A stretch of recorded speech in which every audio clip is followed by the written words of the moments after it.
Pemirsa, ledakan terjadi di Mapolrestabes Surabaya, Senin 14 Mei pada pukul 8.50 waktu Indonesia Barat.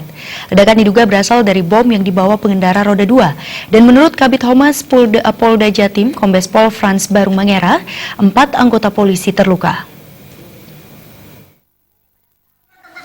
Selain 4 anggota polisi yang terluka, ledakan juga membuat warga sipil cedera.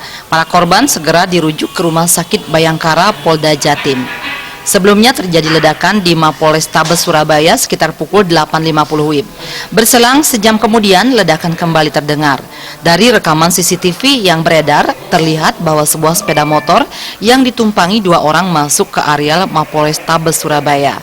Namun, saat dihentikan oleh petugas jaga, ledakan pun terjadi. Pengendara dan sejumlah orang yang berada di sekitar lokasi ikut terkena ledakan itu. Salah satu saksi mengatakan tiba-tiba ada 2 kendaraan roda 2 memasuki Mapolrestabes Surabaya.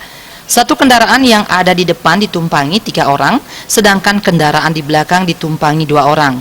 Kendaraan yang di belakang tiba-tiba meledak saat didekati petugas. Tim Liputan Bali TV.